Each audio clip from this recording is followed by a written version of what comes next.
Plain பர்தா போடுற? நீ ஏன் பிளைனா மக்கள் ஷால்லாம் போடுற? நீ ஏன் ரொம்ப வேண்டுதலா இருக்கிற? உன் கழுத்து தெரியாம நீ ட்ரெஸ் போடுற? டிசைனா பர்தா போடுங்க. நிறைய கல்லு வச்சு ஸ்டோன் வச்சு டிசைனா கோல்டன் கலர் ஜரிகை வச்சு நிறைய டிசைனா பர்தா போடுங்க. நிறைய டிசைனா மக்கள் போடுங்க, ஷால் போடுங்க. மினுக்கணும், சின்ன இருக்கணும். வெளிச்சத்துல எங்க போனாலும் பகலையோ இரவுலையோ அது சின்ன நீங்க எங்க இருக்கீங்கன்றத காட்டணும் அப்படிங்கிற மாதிரி இன்னைக்கு பர்தாக்கள் வந்துருச்சு. ஆமாவா இல்லையா?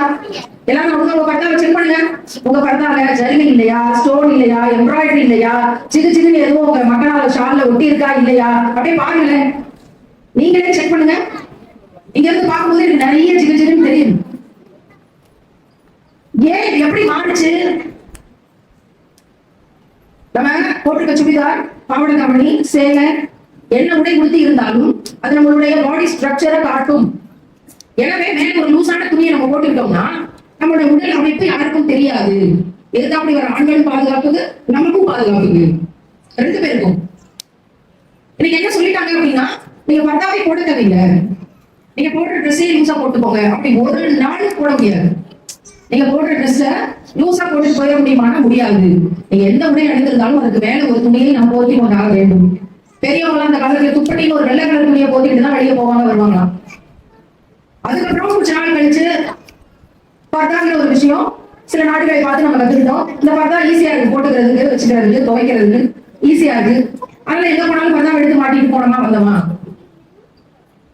இப்படி பேடுகளை சொல்லிக் கொடுத்த ஒரு உடை யாருக்கும் நம்ம ஈர்ப்பா தெரியக்கூடாதுங்கிறதுக்காக நம்ம பயன்படுத்தின உடையில எப்படி எம்ப்ராய்டரி வந்துச்சு, எப்படி கல்லு வந்துச்சு, எப்படி சின்ன எம்ப்ராய்டரி ஜரி எல்லாம் எப்படி வந்துச்சு, எவ்வளவோ சூழ்ச்சிகள் செஞ்சு பார்த்தாங்க. இஸ்லாமிய பெண்களை பார்த்தா அணியாம அவங்க அதுல வெளியே கொண்டு வந்துடலாம், இஸ்லாத்தை உடைச்சிடலாம், நேர்வழியை கெடுத்துடலாம், உலகத்துல எல்லாரும் இருக்கிற ட்ரெஸ் எல்லாம் கம்மி பண்ணி போட்டுக்கிட்டு இருக்கும் போது இவங்க மட்டும் எப்படி உடலை மூடிக்கொண்டு கண்ணியமாக போறாங்க, அதை எடுத்து விட்டுடலாம். இஸ்லாமுக்கு எதிரானவர்கள் செஞ்ச சூழ்ச்சி பெண்கள் கேட்கல, இஸ்லாமிய பெண்கள் கேட்கல.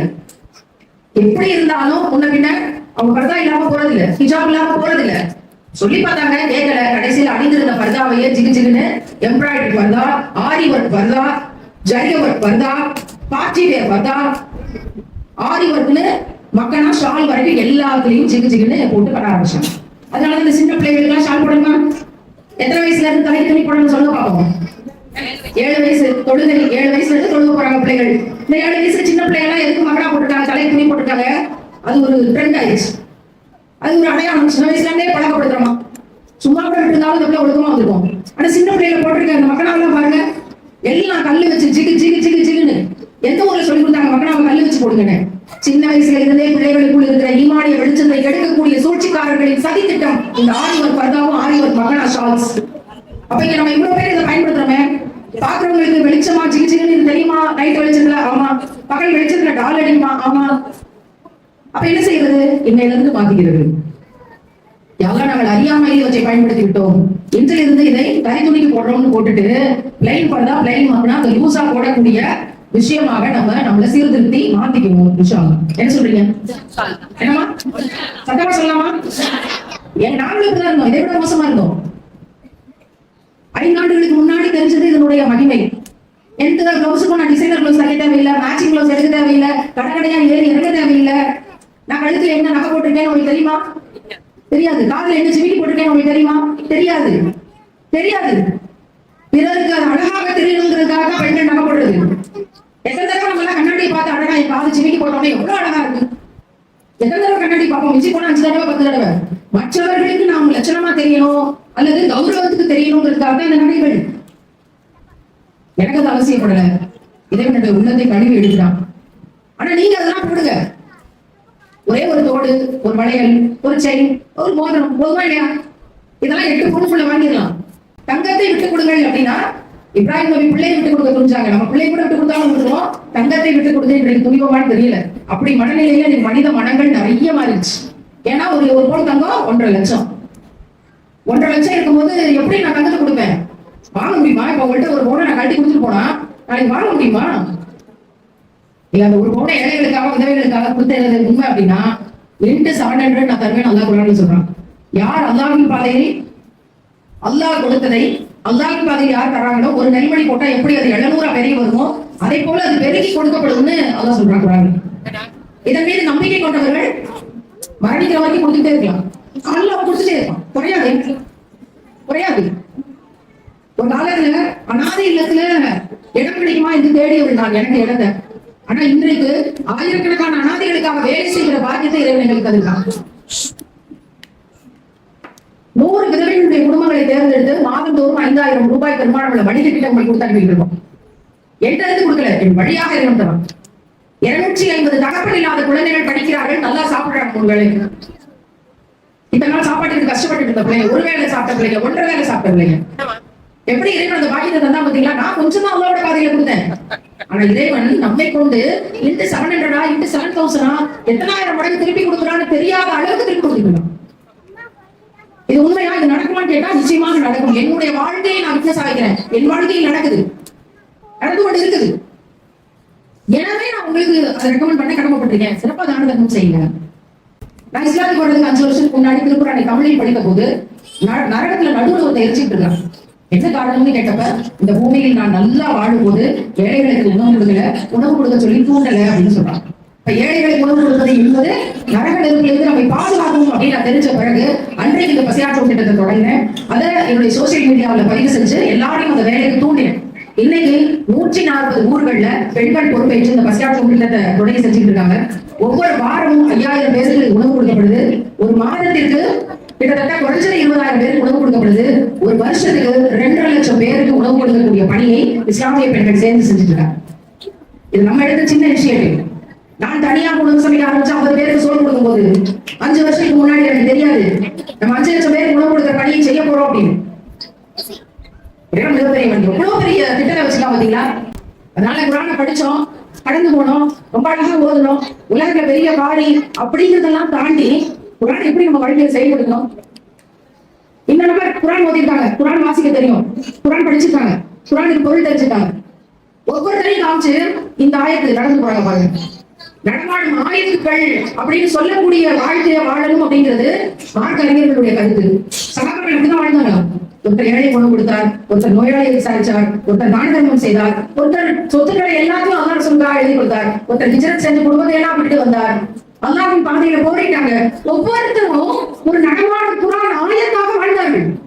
இப்ப இதுல யாருக்கெல்லாம் குரான் தெரியுமோ, யாரெல்லாம் குரான் படிச்சிருக்கீங்களோ அவங்க எல்லாம் மனசுல யோசிப்பாங்க, நம்ம என்ன மாதிரியா வாழ்றோம், எந்த குரான் ஆயத்தா வாழ்றோம் யோசிப்பாங்க. இந்த ஆயத்தை நமக்கு பொருந்துது வாழலாம் அப்படின்னு பொருத்தி பாருங்க.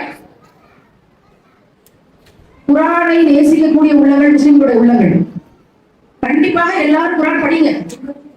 உங்களுக்கு அரபியில படிக்க தெரியல அப்படின்னா தமிழ்ல படிங்க, விளக்கம் தெரிஞ்சுக்கோங்க. எந்த ஆயத்தின்படி நம்ம வாழ்றோம், குரான்ல சொல்லியிருக்க எந்த நல்ல செயலை தொடர்ந்து செய்யணும். இந்த கேள்விக்கு பதில் சொல்ல பார்ப்போம். குரான்ல சொல்லப்பட்டிருக்கிற ஏதோ ஒரு நல்ல செயலை நான் தொடர்ந்து செய்கிறேன். எனக்கு விவரம் தெரிஞ்ச நாள்ல இருந்து நான் செய்வேன். எனக்கு விவரம் தெரிஞ்ச நாள்ல இருந்து, நம்மளுக்கு விவரம் தெரிஞ்ச நாள்ல இருந்து நாங்க போய் சொன்னதில்லை, குரான்ல சொல்லிட்டு. எனக்கு விவரம் தெரிஞ்ச நாள்ல இருந்து நான் அமானிதங்களை பாதுகாப்பேன். என்ன கொடுக்கப்பட்ட பொருளை பாதுகாத்து கொடுத்துருவேன். அமானிதங்கள் நம்ம பிள்ளைகள், நம்ம கொடுக்கப்பட்ட அமானிதங்கள், அமானிதத்தை பாதுகாத்துருவேன். எனக்கு விவரம் தெரிஞ்ச நாள்ல இருந்து நான் வாக்குறுதி கொடுத்த வாக்குறுதியை மீறுதல் காப்பாற்றுவேன். இதெல்லாம் குரான்ல இருக்கு. எதை இருந்தாலும் பரவாயில்ல, அல்லாஹ்வோட பாதையில ரொம்ப தெளிவா நிற்பேன். நன்மையை விதைப்பேன், தீமையை தடுப்பேன். ஏதாவது ஒண்ணு எனக்கு நீங்க சொல்ல தேவையில்லை, உங்களோட மனசுல யோசிப்பாங்க. இது கேட்க கேட்க என் மனசுல ஓடிட்டு இருக்கு. நான் இதன்படி செய்யறேனா, நான் இதன்படி வாழ்றேனா? இஸ்லாம் கிடைக்கிறதுக்கு முன்னாடி வரைக்கும், நபிகளாருடைய வாழ்க்கையை படிக்கிறதுக்கு முன்னாடி வரைக்கும் நான் நிறைய போய் சொல்லியிருக்கேன். நான் ஒரு ஸ்கூல் டீச்சர், பிள்ளைகளுக்கு போய் சொல்லக்கூடாது பாடம் நடக்கக்கூடிய டீச்சர். நான் நிறைய சமயத்துல போய் சொல்லியிருக்கேன். ஆனா ரசூலுல்லாஹ்வினுடைய வாய்மையாளர் அப்படிங்கிற கருத்தியலை படிச்ச பிறகு, எந்த சூழ்நிலையிலும் அவர் பொய் சொன்னதில்லை அப்படிங்கிறத படிச்ச பிறகு, அவர் பொய் சொல்லாம இருந்ததுனால்தான் அவருடைய சமுதாய சீர்திருத்த பிரச்சாரம் வெற்றி அடைந்தது அப்படிங்கறது தெரிஞ்ச பிறகு, நம்மளும் சமுதாய சீர்திருத்தத்தை தான் நினைக்கிறோம், எல்லா பிள்ளைகளும் பாதுகாப்பா இருக்கணும்னு நினைக்கிறோம், பெண் விடுதலைக்காக போராடுறோம். இப்ப நம்மளும் பொய் சொல்லாம இருந்து பிரச்சாரம் பண்ணாதான் அது வெற்றி அடையுங்கிற டெக்னிக் தெரிஞ்ச பிறகு நான் பொய் சொல்ல நினைக்கிறேன். அதுக்கு பிறகு உண்மையாகவே எனக்கு மிகப்பெரிய வெற்றி கிடைத்தது. வாழ்க்கை இதற்கு ஒரு ஆதாரம். ஒவ்வொரு குரான்ல சொல்லப்பட்டிருக்கிற நல்ல விஷயத்தையும் எடுத்து இதன்படி நான் வாழ்றேனா, ஏதாவது ஒண்ணு தொடர்ந்து செய்யறா அப்படின்னு பார்க்கும்போது, நான் உங்களுக்கு ஒரு உதாரணத்துக்காக சொல்றேன். கடந்த 5 ஆண்டுகளாக தொடர்ந்து ஏழைகளுக்கு உணவளிக்கக்கூடிய, அனாதைகளை படிக்க வைக்கக்கூடிய, விதவை பெண்களுக்கு மளிகை சாமான் கொடுத்து அவங்களுக்கு ஆறுதல் கொடுக்கக்கூடிய பணிகளை நம்மால் மட்டும் தொடர்ந்து செஞ்சு கொண்டிருக்கோம். அதை மற்றவங்களுக்கும் தூண்டி கொண்டிருக்கோம். இறைவனுடைய கஜானா மிகப்பெரியது. நான் செய்யறேன்னு நினைச்சா நான் பயந்துருவேன். நம்மளால முடியுமா? இறைவன் செய்ய போறான், நான் கையெழுத போறேன், இதுல எனக்கு சந்தேகம். கேட்கறது என் வேலை, கொடுக்கறது இறைவனுடைய கடமை. இறைவன் சொல்லிடலாம், நீ கேட்டா எனக்கு நான் கடமையாக்கிருக்கேன், நான் கொடுப்பேன். ஆனா நம்ம கேட்கிறோமா? பயந்துடும். நம்மளால எதுவும் செய்ய முடியுமா? இதெல்லாம் நடக்கும். எனவே இந்த கூட்டத்தில இருந்து நம்ம எடுத்துட்டு போற விஷயம், நான் வாழ்நாள் முழுக்க இந்த ஆயத்தின்படி வாழ்ந்தேன்னு சொல்லக்கூடிய ஒரே ஒரு விஷயத்தை, நடமாடும் ஆயத்தாக, குரான் ஆயத்தாக ஒரே ஒரு விஷயத்தை தொடர்ந்து கடைபிடிக்கக்கூடியவர்களாக நம்ம இருக்கிறதுக்கான ஒரு பெரிய பாக்கியத்தை தேடுவோம். அதுதான் ஒரு பெரிய வாய்ப்பு, ஏழைகளுக்கு உணவு கொடுக்கக்கூடிய இந்த பசியாற்று திட்டம். ஏழைகளுக்கு உணவளித்தாயா, உணவளிக்க சொல்லி தூண்டினாயாங்கிற பொருள் படக்கூடிய குரான் ஆயத்துகள் நிறைய இடத்துல வருது. எனவே இந்த ஏழைகளுக்கு உணவளிக்கக்கூடிய அந்த பசியாற்றும் திட்டத்தை நம்ம சிறப்பாக தொடங்கி நடத்துவோம். அதன் வழியாக பெண்கள் பாதுகாப்பு இயக்கமாக அதை கொண்டு வருவோம். அதன் வழியாக பெண்கள், பெண் குழந்தைகள், அது குடும்ப வன்முறையோ பாலியல் வன்முறையோ எதுவும் இல்லாத பாதுகாப்பான சமுதாயம் உருவாகிறது நம்ம வேலை செய்யணும்.